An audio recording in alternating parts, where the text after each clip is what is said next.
भक्त और भगवान सदा से एक साथ रहने वाले हैं, कभी भी ये अलग ना हुए हैं ना हो सकते हैं। और जो इनको अलग करने की कुचेष्टा करता है उसके दुष्परिणाम भोगने पड़ते हैं। हमारे यहाँ उत्सव जो मनाए जाते हैं, उन उत्सव के पीछे एक ही उद्देश्य है कि हम स्व स्थिति को, जो अभी हम इतने माया के प्रपंच में इतने जकड़ रहे हैं, इतने फंस गए हैं, इतने गिर रहे हैं, इनसे किस प्रकार से बाहर आए और बाहर आके परमात्मा की ओर। परमात्मा वैसे सर्वत परिपूर्ण है, नीचे ऊपर का वहाँ प्रश्न नहीं है, फिर भी हमारी जो स्थिति है परमात्मा से काफ़ी कुछ दूर हो रही है हमारी कुमान्यताओं के कारण। तो उन कुमान्यताओं को कैसे दूर किया जाए। अब ये झूला उत्सव की जहाँ तक बात आती है, श्रावण मास में अधिकांश जो है वायु का कम दबाव बनने से वर्षा का क्षेत्र बनता है। तो जब वायु का दबाव कम हो जाता है तो हमारा चित्त उतना प्रसन्न नहीं रह पाता है। और चित्त को शांत करने के लिए, चित्त को प्रसन्न रखने के लिए, प्रसन्न चित्त में, शांत चित्त में परमात्मा का प्राकट्य होता है। अशांत चित्त में, उद्विग्न चित्त में हम परमात्मा से दूर होते हैं। तो उसके लिए ये सब उत्सवों में झूला उत्सव जो है, हमारे सरकार जो भी जिस प्रकार की अपनी मान्यताएं हैं, हम अपने प्रभु को, हम अपने आराध्य को, हम अपने इष्ट को श्री कृष्ण रूप में देखते हैं, श्री राम जी के रूप में देखते हैं, बाल रूप में देखते हैं, अथवा दुल्हा राम को देखते हैं। जिस प्रकार से हमारी धारणाएं, मान्यताएं हैं, उस रूप का भगवान का झूला उत्सव होता है। और ये श्री अयोध्या में एक व्यवस्था है, अयोध्या वृंदावन सभी जगह है, कि श्रावण शुक्ल पक्ष की जो तृतीया है, इस समय से झूला उत्सव प्रारंभ होता है और पूर्णिमा तक ये झूला उत्सव चलता है। कहीं कहीं इस झूला उत्सव को 1 महीने तक भी चलाया जाता है, जैसी जैसी जहाँ की धारणाएं हैं। उस समय ठाकुर जी जो हैं झूले पे विराजमान होते हैं और झूले पे विराजमान होने के साथ उनके समक्ष बैठ के भक्त जो हैं नृत्य वाद्यादि के द्वारा भगवान को प्रसन्न करने की चेष्टा करते हैं। परमात्मा तो सदा प्रसन्न है, परंतु भक्त की जो भावनाएं हैं उनसे भगवान उसकी भावना को स्वीकार करते हैं। एक हिंदू सनातन धर्म ही ऐसा सनातन धर्म है जो भगवान को प्रसन्न करने के लिए गीत वाद्यादि का सहारा लेता है। हम भगवान का जो विभिन्न उपचार से पूजन करते हैं, 16 उपचार हैं, 32 उपचार हैं, 64 उपचार हैं और राजोपचार हैं, उसमें राजोपचार में गीत वाद्यादि के द्वारा भगवान को प्रसन्न किया जाता है। आप देखते हैं, आपने सुना होगा, रावण वैसे तथाकथित भगत है, वास्तविक में भक्त नहीं है। भगवान शंकर को नीचा दिखाने की कोशिश करता है। भगवान शंकर से अपने कार्य सिद्ध करने के लिए तो उनकी आराधना उपासना करता है, उनसे वरदान पाता है, उनसे शक्ति सामर्थ्य पाता है, परंतु भगवान को ही नीचा दिखाने के लिए रामचरितमानस में आता है, मनहु तोल निज बाहुबल। एक बार कैलाश को हाथ पे उठा लिया और उद्देश्य क्या है? मनहु तोल निज बाहुबल, अपने बाहुबल को कैलाश के साथ तोल रहा है कि कैलाश भारी है या मेरे में शक्ति सामर्थ्य ज़्यादा है। तो इस प्रकार से वो जो तथाकथित भगत है वास्तविक में भगत है नहीं, परंतु उसकी मान्यता ऐसी है कि मैं भगवान शंकर का सबसे श्रेष्ठ भगत हूँ। भगवान शंकर ने देखा कैलाश हिल रहा है, पार्वती जी डगमगा रही हैं, तो पैर के अंगुष्ठ से थोड़ा सा कैलाश को दबाया, जिससे रावण की भुजा एकदम पृथ्वी पे आके दब गई और फिर रुदन करने लगा। फिर भगवान की स्तुति इत्यादि किया है, प्रार्थना किया है और भगवान को प्रसन्न किया है। तो उस रावण के विषय में हम बता रहे थे कि वो रावण जो है नित्य प्रति पूजा अवसान समय 10 वक्त गीतम, पूजा के अवसान के समय जब पूजा हो जाती है तो उसके समय नृत्य करते हुए जटाटवी गला जलाह प्रवाह पावित स्थले, जो शिव तांडव स्तोत्र है उसका गान करते हुए वो नृत्य करता है और भगवान शंकर उससे प्रसन्न होते हैं। हमारे यहाँ दक्षिण भारत में अगर आप देखेंगे, उत्तर भारत में हिंदू संस्कृति का विशेष लोप हुआ है, क्योंकि इधर मुसलमानों का विशेष प्रभाव पड़ा, उसके कारण हिंदू संस्कृति पे बहुत आघात हुआ है।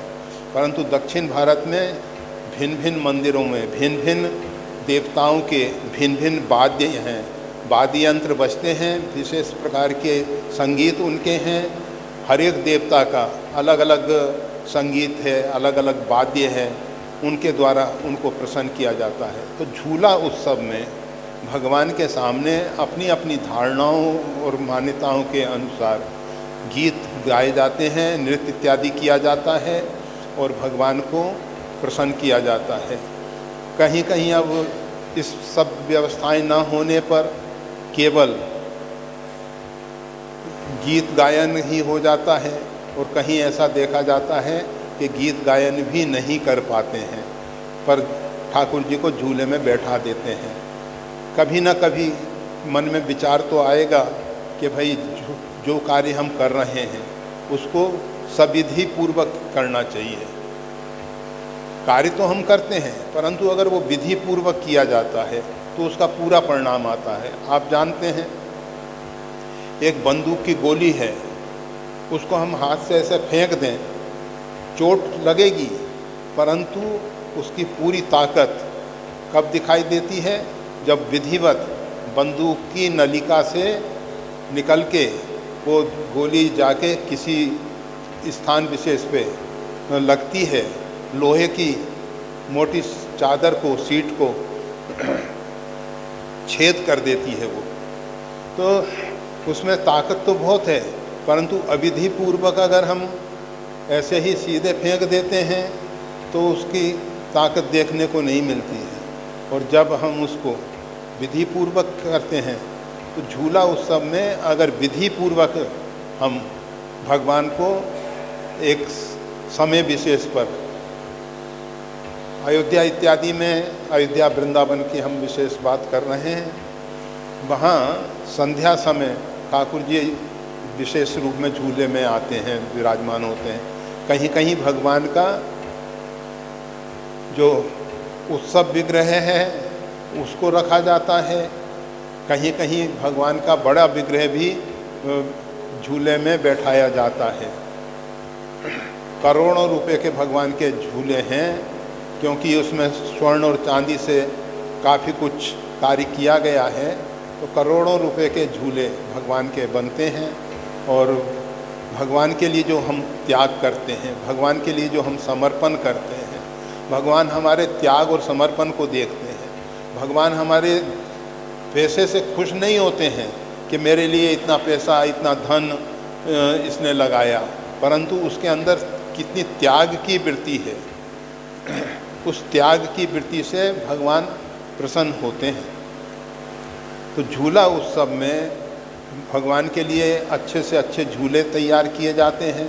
नहीं हो तो हम अपने बांस के द्वारा स्वयं अपने निर्मित करके ठाकुर जी को, अपने शालिग्राम भगवान को, रामलला जी को, गोपाल जी को उसमें बैठा सकते हैं और बैठाने के बाद उनके सन्मुख बैठ के अपनी अपनी रुचि के अनुसार नाम जप भी कर सकते हैं, मंत्र जप भी कर सकते हैं और गीत वाद्य आदि के द्वारा, नृत्य संगीत के द्वारा उनको प्रसन्न भी कर सकते हैं। तो झूला उत्सव का महत्व जो है, किसी का भी महत्व परमात्मा से अधिक नहीं हो सकता है। झूला उत्सव जो है जीव को परमात्मा के नज़दीक ले जाने के लिए एक साधन विशेष है, एक साधन विशेष है। हमारे यहाँ अर्थात हिंदू सनातन धर्म की हम बात करते हैं, उसमें 12 महीने में उत्सव बराबर आते रहते हैं। उत्सव के माध्यम से हम भगवान के नज़दीक पहुंचने के लिए भिन्न भिन्न प्रकार से सेवा अर्चन करते रहते हैं। तो ये झूला उत्सव, मन को शांत कैसे किया जाए?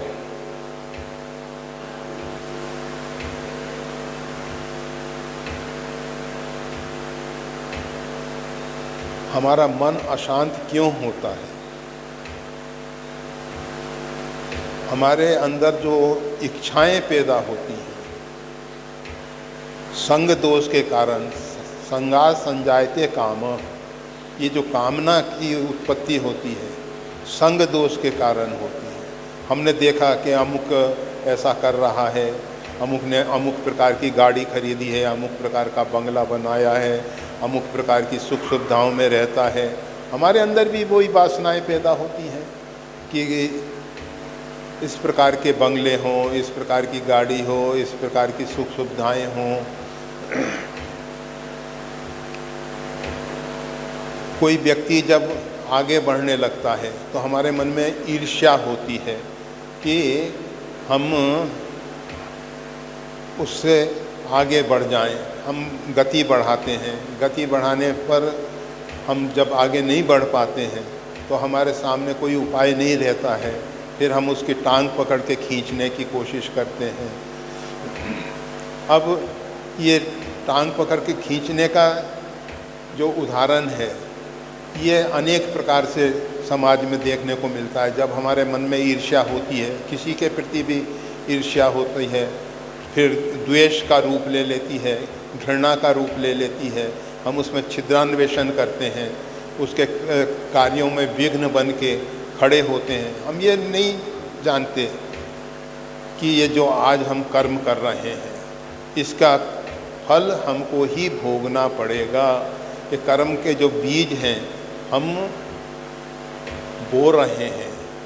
तुलसी ये तन खेत है, मन क्रम वचन किसान, पाप पुण्य दोई बीज हैं, बवे सो लवे निदान।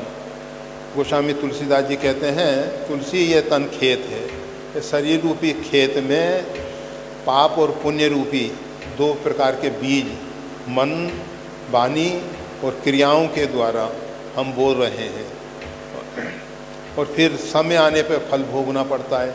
कभी कभी पूर्व जन्म के कृतों का कर्म हम वर्तमान में भोगते हैं। वर्तमान में भोगते हैं तो लगता है कि हमारे कार्यों में इतने अवरोध क्यों आते हैं। जिस कार्य को हम प्रारंभ करते हैं उसी में कोई ना कोई अवरोध आके खड़ा हो जाता है। ऐसा बहुत से लोग कहते सुनते हुए पाए जाते हैं। तो ये सब जो अवरोध उनके जीवन में आ रहे हैं, विघ्न बाधाएं उनके जीवन में आ रही हैं, ये उनके किए हुए कर्मों के बीज हैं जो आज वर्तमान में वृक्ष बन के फल दे रहे हैं।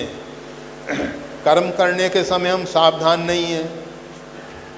कर्म करने के समय तो हम बस तत्काल वर्तमान में जिस भी प्रकार से हमारे मन में कुसंग के कारण या सुसंग के कारण धारणाएं बन गई हैं उनके अनुरूप हम कार्य कर बैठते हैं। तो अनेक अनेक कारण हैं जिससे हमारा मन जो है अशांत हो जाता है। मन अशांत हो जाता है, उद्विग्न हो जाता है, हम अपने आप में परेशान हो जाते हैं। शांत होने के लिए एक शांति का केवल एक ही उपाय है। शांति होए जब शांति पद पावे राम प्रताप। जब राम जी के प्रताप को वो समझ जाएगा तब उसके हृदय में शांति होगी।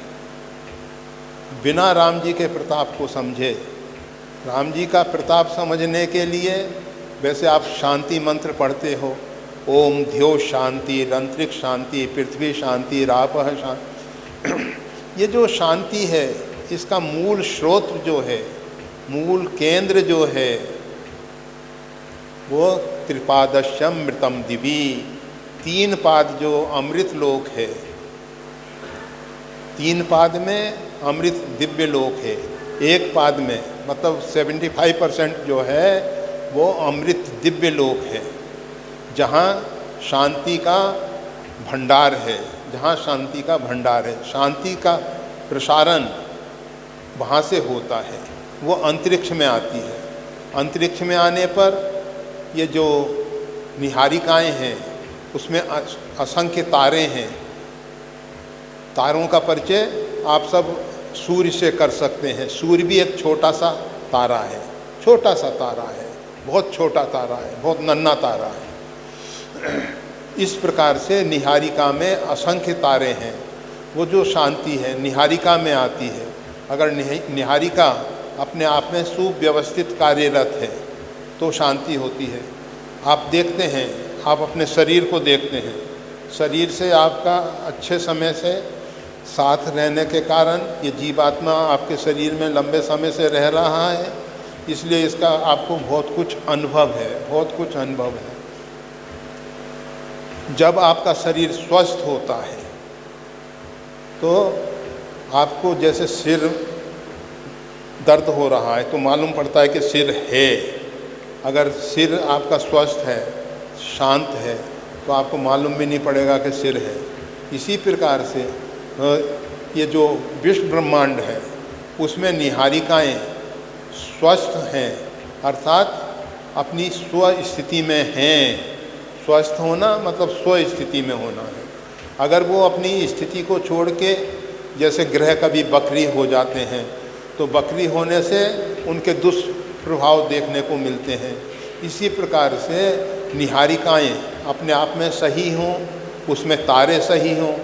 आपको मालूम है ये सूर्य में जो हलचल होती है उसका भूमंडल पे बहुत असर होता है, क्योंकि सूर्य हमारे बहुत नज़दीक का तारा है और भारतीय ज्योतिष उसका केंद्र में सूर्य है।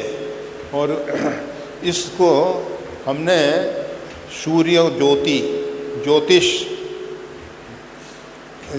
जो है वो सब सूर्य के आधार पे भारतीय ज्योतिष की हम बात कर रहे हैं।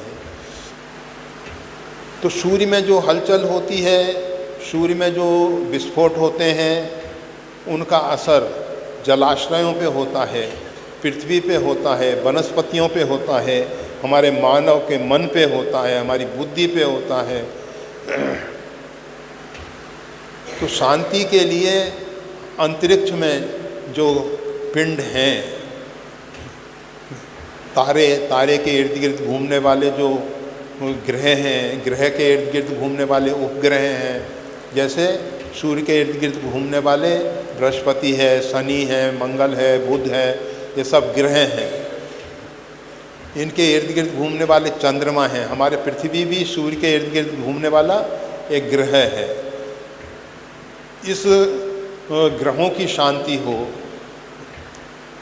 वनस्पतियों में शांति हो, और फिर उन वनस्पतियों को, क्योंकि मानव के लिए वनस्पति ही खुराक है। हम सब मांसाहारी नहीं हैं, मांसाहार मानव के लिए है ही नहीं। गलत ढंग से हम जबरदस्ती कहें कि इसका क्या प्रमाण है कि मानव शाकाहारी है। प्रकृति ने जो शाकाहारी जीव बनाए हैं, जैसे हाथी है, घोड़ा है, गाय है, भैंस है, बकरी है, ये सब शाकाहारी प्राणी बनाए हैं प्रकृति ने। इनके जो लक्षण हैं वही सब लक्षण, आंत का लंबा होना आदि आदि। और सबसे बड़ा एक लक्षण जो है वैज्ञानिक तथ्य के आधार पे वो जांच करके देखा जा सकता है। भोजन पचाने वाला रस जो हमारे अंदर बनता है, जिसके द्वारा भोजन पचता है, मांसाहारियों के अंदर जो रस बनता है वो मांसाहार को पचाने के हिसाब से बनता है, जैसे शेर, चीते, कुत्ते, बिल्ली इत्यादि ये सब मांसाहारी हैं, तो इनके अंदर जो रस बनता है वो मांसाहार को पचाने से। अजगर के अंदर जो आपने कभी देखा हो या सुना हो कि अजगर हिरन को सीधे लील जाता है और वो हिरन की हड्डी, सींग सब गल जाते हैं उसके शरीर में, तो उसके अंदर जो रस बनता है वो उसको डाइजेस्ट कर लेता है। हमारे अंदर जो रस बन रहा है, भोजन पचाने वाला रस, वो शाकाहारी के अनुरूप है। हमको प्रकृति ने शाकाहारी बनाया है, ये हम जबरदस्ती मांसाहार करते हैं, उसके कारण हमारी आंतों में पचाने की शक्ति, जैसे एक व्यक्ति जितना बोझ उठाने में सक्षम है उससे अधिक बोझ उसके ऊपर लाद दिया जाए तो वो फिर बोझ उठाने की उसकी क्षमता धीरे धीरे कम होने लग जाती है। इसी प्रकार से आंतों पे जब हम जबरदस्ती ज़्यादा बोझ देते हैं तो फिर आंतों की जो पाचन शक्ति है मंदाग्नि होती है, फिर अनेक अनेक प्रकार के रोग होते हैं, क्योंकि मंदाग्नि होने से भोजन डाइजेस्ट नहीं होता।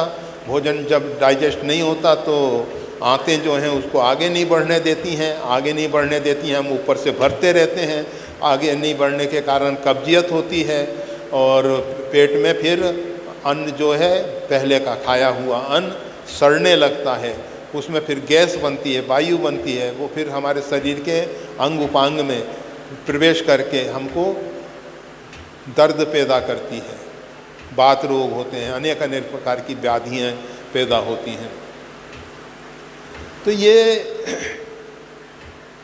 शांति के लिए हमको जो प्राकृतिक शरीर के अनुरूप सही रूप में डाइजेस्ट होने वाले जो सात्विक आहार हैं, आयु शत बलारोग्य सुख प्रीति विवर्धना रस्या स्निग्धा रिधा, ये जो सात्विक आहार हैं जो हमारी आयु को बढ़ाने वाले हैं, शरीर को निरोग रखने वाले हैं, सतोगुण को बढ़ाने वाले हैं, उसमें पहले ये तीनों बातें होनी चाहिए। फिर उसमें जो रस्या रसयुक्त हैं, स्निग्ध हैं, शरीर में जिनका तत्व लंबे समय तक स्थिर रहता है, ऐसे स्थिरा और हृदा और मन को प्रसन्न करने वाले, इस प्रकार के आहार हम लें। फिर अपनी नित्य नैमित्तिक जो दिनचर्या है उसको सही करें, सोने के समय पे सो जाएं, जागने पे के समय पे जाग जाएं। सोने के लिए रात्रि के 2 प्रहर पर्याप्त होते हैं। पहले प्रहर में हम जागते रहते हैं और अंतिम प्रहर में भी हमको जाग जाना चाहिए। 4 प्रहर होते हैं, उसमें से 2 प्रहर जो हैं सोने के लिए हैं, परंतु देखा जाता है लोग 12-12, 1-1 बजे तक जागते रहते हैं, कभी कभी और भी देर तक। कोई तो व्यक्ति सुबह 4 बजे सो रहा है। अब वो 4 बजे सो रहा है, जिस समय उठने का समय है, ब्रह्म मुहूर्त है, वो उस समय वो सो रहा है और सोने पर जो प्रकृति के द्वारा उसको उपहार मिलने थे वो उपहार से वंचित रह जाता है। तो अनेक अनेक ऐसे कारण हैं जिससे हमारा शरीर अस्वस्थ हो जाता है, शरीर से हमारा मन जुड़ा हुआ है, मन भी हमारा अशांत हो जाता है। अनेक जो कारण हैं, इन सब कारणों को दूर करके हमको शुद्ध सात्विक आहार लेते हुए भगवान की शरणागति स्वीकार करके नित्य प्रति त्रिकाल अथवा द्विकाल संध्या उपासना करनी चाहिए। संध्या उपासना अर्थात भगवान की भजन साधन। द्विजातियों को जो संध्या उपासना का अधिकार है वो अपने हिसाब से करें, जो अन्य हैं वो अपने हिसाब से भगवान की 2 समय आराधना उपासना करें और उस समय बैठ के आप उपासना करेंगे। धीरे धीरे उपासना में मन शांत होने लगेगा और फिर वो शांति धीरे धीरे बढ़ेगी। 24 घंटे आप शांत रह सकोगे। कोशिश करने से, अभ्यासेन्तु कौन्ते वैराग्यंच गृह्यते, वैराग्य पूर्वक अभ्यास करो, लाभ मिलेगा। जय श्री राम।